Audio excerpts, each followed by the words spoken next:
you got your Bibles, turn to 1 Peter. You'll be happy to know we finally made it to chapter 2.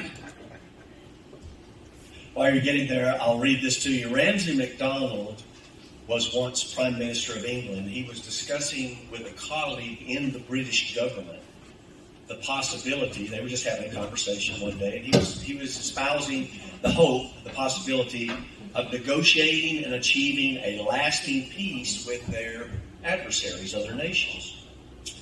The colleague, who happened to be an expert on foreign affairs, was unimpressed with the Prime Minister's, as he thought of it, an idealistic viewpoint.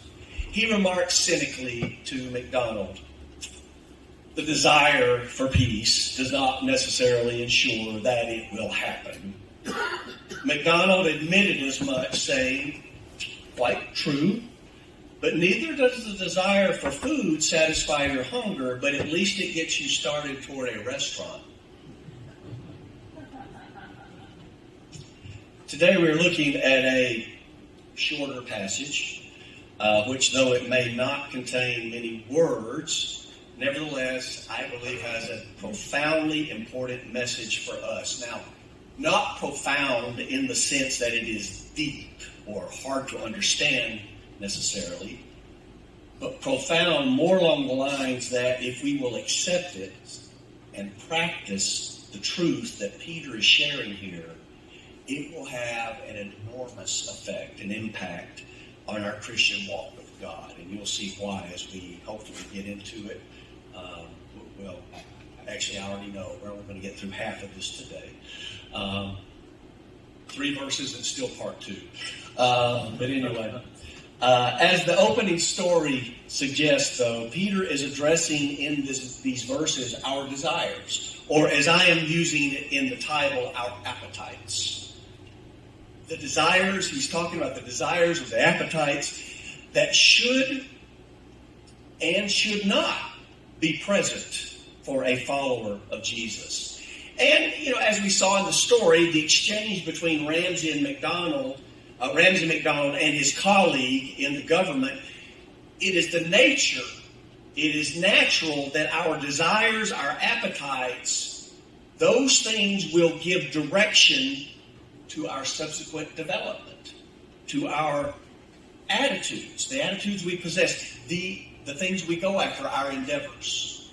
It's what we want in our lives that shapes what we pursue, right? And so, as often has been said by those who champion healthy lifestyles, you are what you eat. That's what they say. I believe there's some truth there. I think we'll see how that applies spiritually. We'll get started with that today anyway. 1 Peter chapter 2, verses 1 through 3. Therefore, laying aside all malice, all deceit, hypocrisy, envy, and all evil speaking, as newborn babes desire the pure milk of the word, that you may grow thereby, if indeed you have tasted that the Lord is gracious. Let's pray. Lord, once more we want to pause before you. We've heard some good music this morning, and just that last song, I think a lot of us, I think, appreciate that song, appreciate the performance of it that was done, and it just encourages us and it reminds us that our faith is in Christ alone. Help us to keep that in mind. Help us to understand that. Make that the sole focus of our heart and life, and that kind of gets back to what Peter was talking about. Help us to have that sort of appetite that we want to know Christ more, that we want to follow him closely. Help us to have that kind of craving in our lives. And if we do, then it will shape the way we go. It will shape the way that the path that we walk, it will direct us in life. And I pray that's the main message, that's the main point, I think, of what Peter's getting at these first 3 verses. And I pray that you would just help us to accept these truths and use them, Holy Spirit, in our lives. We ask all of this in Jesus' name. So Peter first encourages and counsels his readers concerning in this passage what they should be casting away, what to cast away out of their lives. And that word, of course, it starts, verse 1 starts with the word therefore. And, as I've said many, many times over the years, the old professor says when you see the word therefore, you need to check and see what it's there for. And so it goes back once more to Peter's consistent reminders. It's a word of drawing a conclusion. So thus, therefore, we're going to make this conclusion. And Peter is, again, consistently, all the way through the book, the letter so far that he's written, he's consistently reminding them that they have been saved. They have been saved by God's grace through their faith in Jesus Christ. And specifically, it is most likely a direct reference back to verse 23, where he says, having been born again. Therefore, now he's going to tell us, because we have been born again, what should not be in our lives, what we need to cast away. Peter is giving them exhortations. He's giving them instructions about what is suitable or fitting or better for the child of God, or we might even say that which is expected of us as God's children. What is it that should be present in our life? What should not be present? He's starting with that, which should not be present. He's telling us again what we should be casting away from us, what we should not desire, what we should not have an appetite for anymore. And he provides a list. It's a short list. It's just 5 things. But as we will see, as we discuss them a little bit, those 5 items that he inventories as to be rejected, you will see they're very comprehensive. They're broad terms, they're big terms, and they encompass a lot of situations. And for instance, the very first one, therefore laying aside all malice. It's a very general term. According to Robert Piccarilli, it means all badness. I mean, that's a pretty broad term, isn't it? Well, that's bad. Well, that could go in all kinds of directions, but mainly you mean it's negative, right? It's just a negative thing. It's a bad thing. I don't want it anymore. And that's kind of what the word means, all badness. Other writers use the word wickedness to define it, all wickedness. One scholar, his name is R.C.H. Linsky, used the phrase, all good for nothingness. I don't even know if that's, I don't know how good that English is, but he used it and I liked it. He also believes that term, all malice, is a broad reference to the second part of the Ten Commandments. Remember, the first 4 of the Ten Commandments have to do with our relationship with God. Thou shalt have no other God before me, not take the name in vain, remember the Sabbath day, all those things, all those 4 things. And then the last 5 or 6 have to do with our relationships with each other. We're going to come back to that in a moment. That second part of the Ten Commandments, in other words, do no murder or violence. Do not commit adultery or sexual sin, as a broader word. Don't steal or take. Dishonesty. So, again, it's a very broadly used term. And just as we saw last time, not last week, but the last time we were in Peter, we talked about the concept of biblical love. Do you remember that? How the concept of biblical love is doing. It's more of an act of a will. Doing what is best for someone else, even though it may cost you in some way. You have to pay the price for what's being done for that other person. In other words, it's not so much the feelings or emotions you have, it's the action, it's the will. Doing for them even though it costs you. That's biblical love. That's agape love. So now we see that same principle just in reverse with this term malice. Because we usually, again, just as we use love to mostly talk about how we feel about something, we use the word malice the same way. We think of it as a feeling word. We use it to describe hatred or ill feelings that we have, that anybody might have for their enemy someone they despise. For whatever reason, we might use it this way. Well, that person acted in malice, right? And so basically you're describing they didn't tell how they acted, but you're saying why they acted. They acted in malice because they hated the person. And that's the way we tend, and I'm not saying it's incorrect to use it that way. In our usage, it's correct. But for us, it's a word of motive.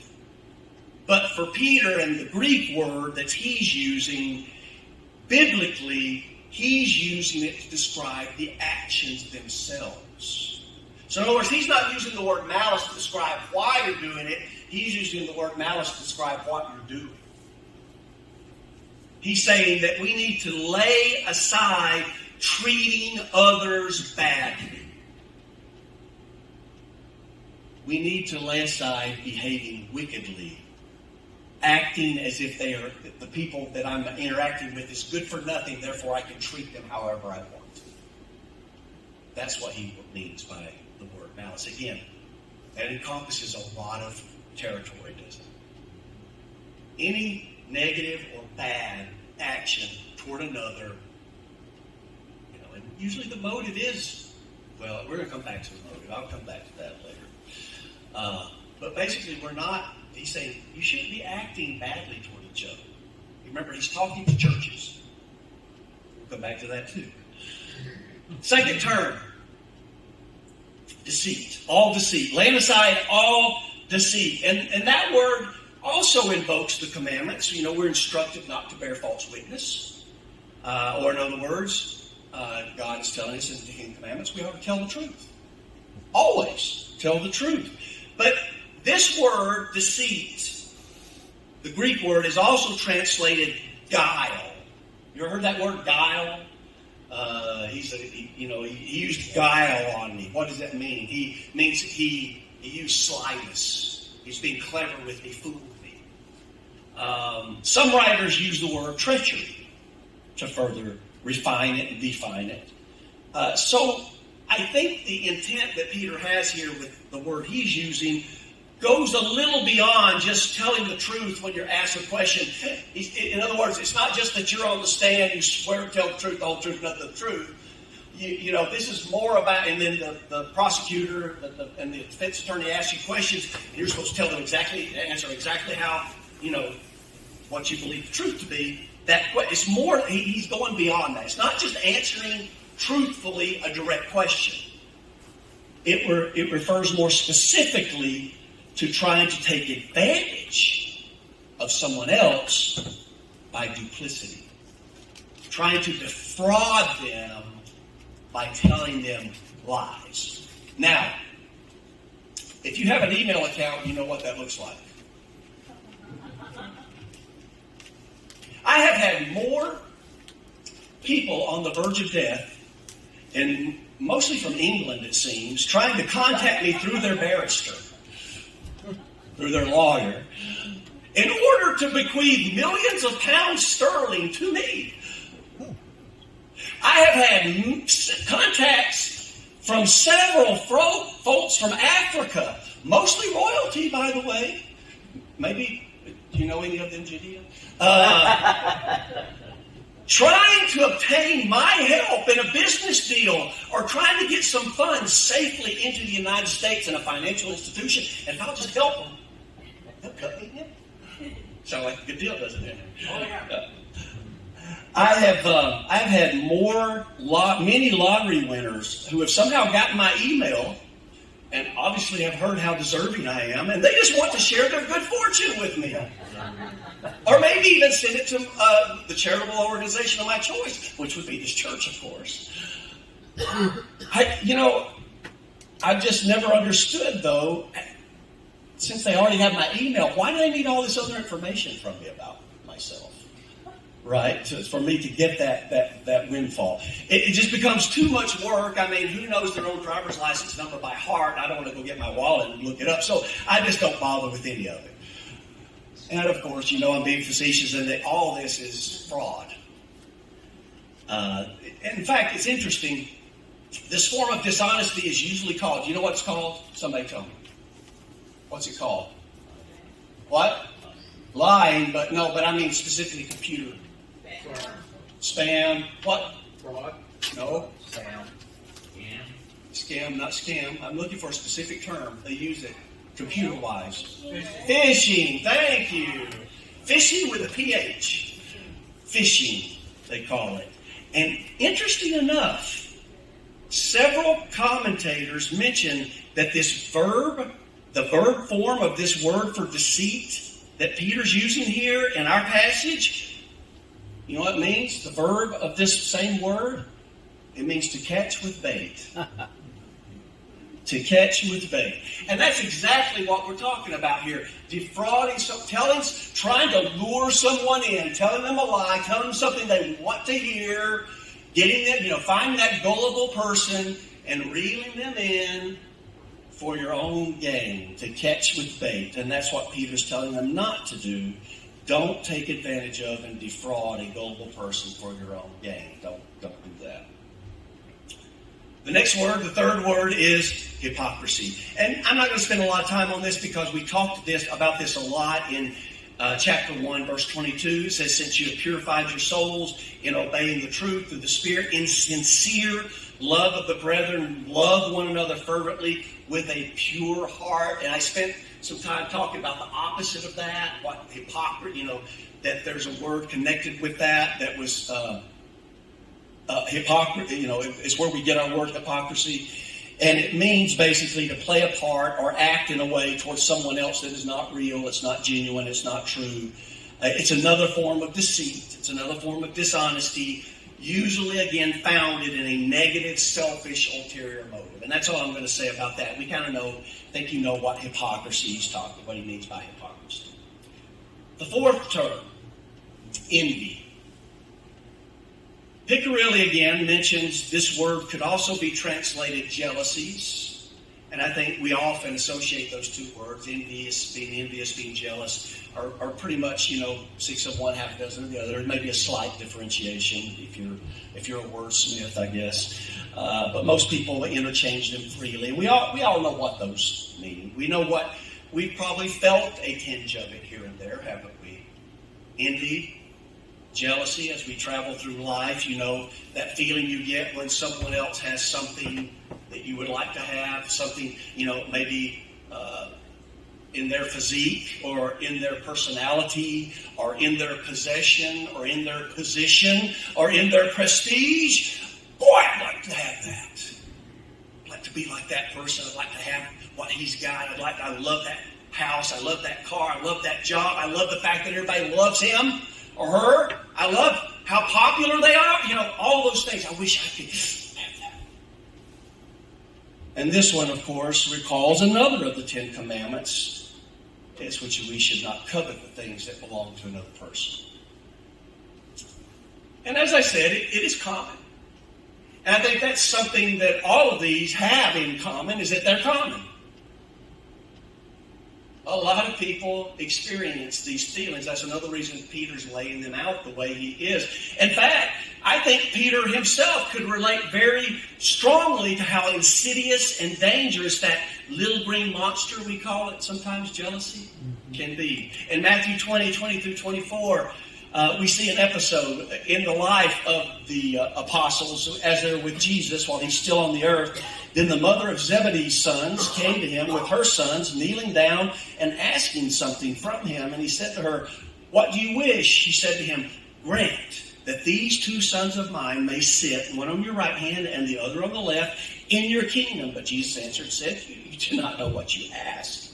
Are you able to drink the cup that I'm about to drink?" And of course, he was talking about his own death and his own sacrifice on the cross. "You be baptized with the baptism that I am baptized with." And they said to him ignorantly, "We are able." But they weren't, they were ignorant of what they were saying, but they were speaking the truth, because Jesus then says to them, "You will indeed drink my cup and be baptized with the baptism that I am baptized with." In fact, in our 9:30 service, we discussed the fact that James was martyred. He was the first martyr that we know of, maybe after Stephen. Certainly among the apostles. And he was beheaded by Herod in Acts chapter 12, I believe it was. And so James certainly did drink the cup of martyrdom and was baptized the way Jesus was baptized in his death. And they said to him, we are able. So he said, then you will indeed drink my cup and be baptized with the baptism that I'm baptized with. But to sit on my right hand, on my left, is not mine to give, but is for those for whom it is prepared by my Father. Here's the crux of it. And when the 10 heard it, they were greatly displeased with the two brothers. They were probably mostly displeased that they didn't think to ask first. Later, there were other discussions where they were arguing about who's going to be the greatest in the kingdom and all that kind of stuff. And they were all, seems a little competitive at the very least. Jealous of each other, envious, trying to aspire to the higher. You got the 3 inner circle, then you got other layers, of prominence among the disciples. I think they're all trying to move up. And of course, later Jesus corrects these wrong attitudes. But in essence, Peter is saying here to his readers, hey, listen, don't make the same mistakes I made here. I had the same issues. I had the same attitudes, envy, jealousy. Even when I was walking with Jesus, it was part of my life. Don't let it be part of yours. Cast it away. And then the 5th one, all evil speaking. Now, all the writers I read after were in agreement that this reference to evil speaking, and again, that could be taken a lot of different directions, couldn't it? I mean, it could be taken cursing, it could be terrible stories or dirty jokes or whatever. You could take it in a lot of different ways. But all the writers I read are in agreement that this reference is specifically directed to speaking against another person. Slander, defamation, backbiting, disparagement. And that is another one, again, that is very common. In fact, I would probably argue that this is, and James, we're going to read a passage from James in a minute, this is probably the hardest thing for Christians to control. I think this is probably the most common sin among all of us, even including Christians. James chapter 3, verse 2, for we all stumble in many things. If anyone does not stumble in word, he is a perfect man, able also to bridle the whole body. Then he skips down to I skip down to verse 8, and this is his conclusion, but no man can tame the tongue. It is an unruly evil, full of deadly poison. With it we bless our God and Father, and with it we curse men. There's that slander, that defamation, that disparagement. Men who have been made in the similitude of God. Out of the same mouth proceed blessing and cursing. My brethren, these things ought not to be so. And Peter is agreeing here. That's exactly what he's saying. Cast away evil speaking. So there it is. There's the list. The short list of 5. Just a short list. But so much territory, so much area that it covers, and so common things that we all share in, that we all can relate to. So again, while the inventory is short, it is comprehensive, and it covers those critical areas completely. Peter has a deep concern here for his readers. And that's why he shares this list. Again, you can see it in the nature of the list he gives. Another thing, besides being very common, another thing these 5 items, I'm calling them, that he's inventorying, have in common is that they are interrelational, every one of them. They all pertain, again, to how we treat other human beings, right? Why is Peter focused on that? Again, it goes back to what he envisions and desires for these brothers and sisters in Christ. He wants them to know each other. He wants them to trust each other. He wants them to be there for each other. In short, he wants them to love each other because persecution is coming. He knows that. It's already happening. And they are going to need each other. Now, again, I keep referring back to the 9:30 service. Part of that's because things happen in the 9:30 service that that apply. And part of it is I'm trying to implant into you a subliminal suggestion that you should be here for the 9:30 service. It's advertising. But someone shared, and I didn't ask him for permission, so I won't share who it is. I won't say who it is, but someone shared that they had a great time of loss. A child had died. And again, we were talking about grief. The bigger context of the class was dealing with grief. And at the end, we came to the conclusion that we need God, we need each other.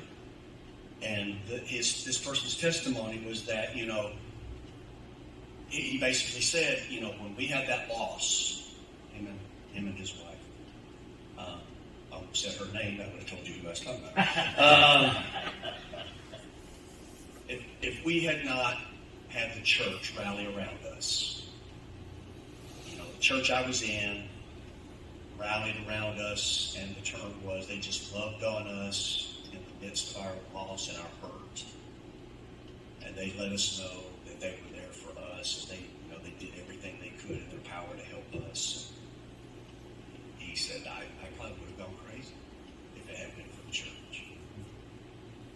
And that's exactly why Jesus created the church, why he established the church, so that we would have each other in those kinds of times, those hard, grief-filled times, those difficult situations. All kinds of needs, physical, financial, you name it, emotional. We need each other. And that's Peter's concern here. He says, I want you guys to understand each other, because you were going to have to depend on each other. But he's saying, but there's no way you can have those kinds of good relationships if you're mistreating each other as you're trying to worship, in these ways that Peter is listing. Right? Because all the things he's talking about are interrelational.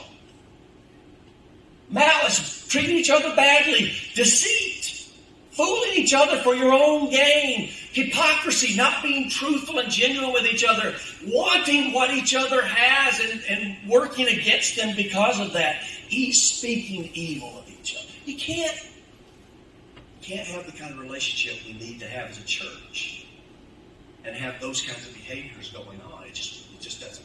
You understand that. And I know someone might ask, but Pastor, what? They're in the church. Why would they mistreat each other so badly if they're all part of the same church family? Why is Peter speaking here as if they're doing these things already and they need to stop? If someone asked that question of me, unfortunately, I would conclude that they probably have not been involved in churches very much or very long.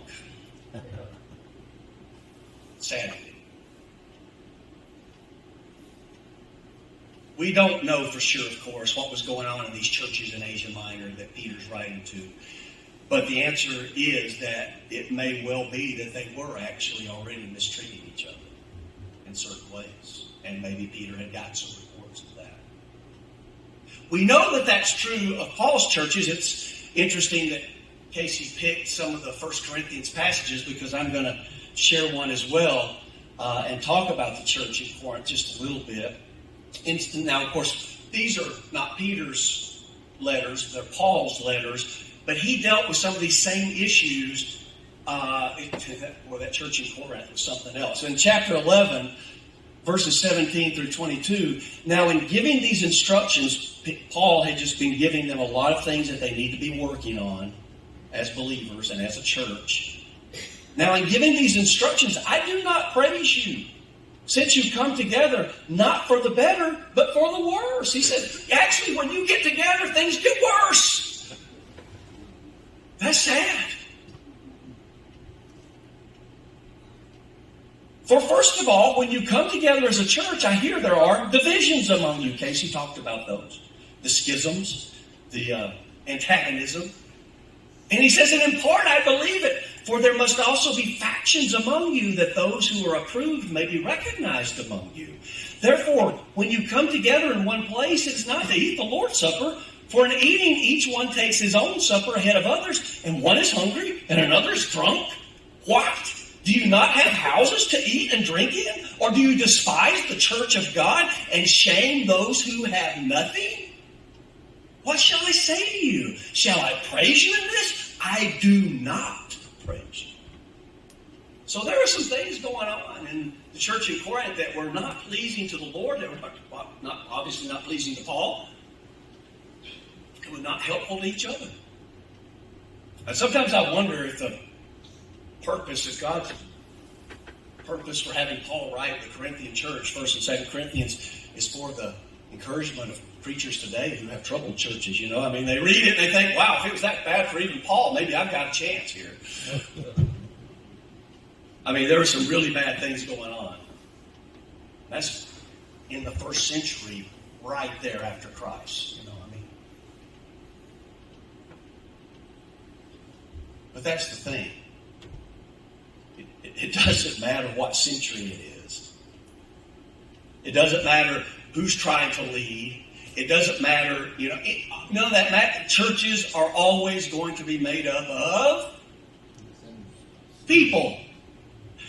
And people are born sinners, and thus we people, have unhealthy appetites, figuratively speaking, maybe literally speaking too, but I know that's true of me. But figuratively speaking, especially, we are inclined to and we are hungry for self-centered ambitions and goals. Self-promoting pride and desire for the acclaim of others, selfish accumulation of material assets and security. Is that not true? We're people. And so people will maybe mistreat someone else, show malice, take advantage of and fool them, deceit. Act like I am a friend and then double-cross or betray them, hypocrisy. Plant a little room or talk them down because it might make me look a little better. Evil speaking. These sorts of things happen all the time. And maybe the motive is that envy that we talked about. I want something. I want to be in that position instead of someone else. These sorts of things, unfortunately, happen a lot. Every day, every hour, every time I open my email, I see an example of it. I'd love to tell you it never happens in the context of a Christian church. But churches, again, are made up of people, made up of sinners, and we are not always able to refrain or control our unhealthy desires and our bad appetites for that which is carnal, for wicked, bad, good for nothing, the junk food, the spiritual junk food that our self-centered natures enjoy. I could tell you stories. I thought about telling you some stories here, but I don't think I need to. I could tell you stories of conflict and bad behavior in churches where people have been hurt, driven away from that church, and in some cases driven away from Christianity altogether. The experience was so bad. Division in church that I've seen, conflict, bad attitudes, wrong motives, completely ignoring biblical principles and practices. And I could tell you those stories, and then some of you could probably stand up and tell me stories that top my stories. I've already heard a few. The reality is it happens. Sadly. But Peter is saying, brothers, sisters, you need to lay all that aside. You need to cast it away. You need to stop feeding the monster that is your selfish, sinful nature. There is another way forward. Now we're going to see that way forward next time. But I will tell you in the meantime, we should heed Peter's words. Again, as Casey was sharing, I was amazed how much his thing talked on some of the things that I was going to talk about, and we didn't collaborate at all. I didn't have the foggiest idea what he was going to be talking about. But it's that Christian character that he was talking about, and that's what Peter's talking about. But it's not my character. I've got to let God change me. Yeah. I've got to let the Holy Spirit have control of my heart, my life. I've got to let God's desires be my desires. That's when things will really change. And that's kind of what we're going towards as we move into verse 2 and verse 3, and we'll see that next week. But in the meantime, let's examine ourselves. Mm-hmm. Let's think about these short list, five things, but wow. Probably all of us have had experience with at least one or two of them, maybe all five. And they don't need to be part of our existence as we walk with Jesus Christ. Now again, are we ever going to get perfect? No. But we can let God have control. We can let Him convict. We can ask the Holy Spirit to convict my heart when I'm guilty of these things. I don't want them there, Lord. You know me. You know my heart's desire is not to have these things, but I'm weak. Help me. That attitude will go a long way. Letting God have first place in your life will go a long way. Anyway, we'll stop there because I'm going to start preaching verses 2 and 3. I better stop. So this week we focus on what to cast away. Let's get rid of all that stuff because that will stop us from having the fellowship that we need to have as God's people in our church. I want to say this. I mean, you ask, why would Peter tell this to all the churches in Antioch? Are they that bad? Maybe, we don't know. I will tell you this morning, you say, well, Pastor, why are you preaching it? Are we that bad? No. I'm very grateful that, and I'm not naive enough, I'm not going to say we've never had conflicts in our fellowship. There have been conflicts, most of them very, very minor, and on the big scale of things. I am very grateful for the fellowship we have. I am very grateful for the love that most of you demonstrate, all of us demonstrate towards each other. And when I say most of you, I mean I'm aware of some specific ways that are happening that not all of you are aware of because I see things that you can't see. But so I'm aware of some specific things that go on. I'm thrilled by them that demonstrate the love that people have for each other and the help that we want to be there for each other. And I want you to know that I am very excited about the unity that we have and the love that's present in our midst. Having said all that, though, Peter didn't write it for no reason. It's not in the book for no reason. We do have to be on guard. We can't take it for granted. We need to make sure that my attitudes, my desires, my motives are always right towards my brothers and sisters, and I want to love them, do what's best for them, even though it costs me something. And if we can have that, if we let God love other people through us that way, we're invincible. Honestly, if we stick together, Satan can't touch us. Now, he can wreak havoc. He can introduce things. I get that. But if we truly love God and we truly love each other, that's the most important thing we can have as a church. I fully believe that. And, of course, make sure we're founded on this rock. Amen. But those are important issues. Would you bow your heads and close your eyes? Let's pray. Lord, this morning, I am grateful for our church's unity. It's reflected in our business meetings. It's reflected in the things that I see privately that most people don't get to see. I am so happy with the unity we have and the fact that we're all on the same page.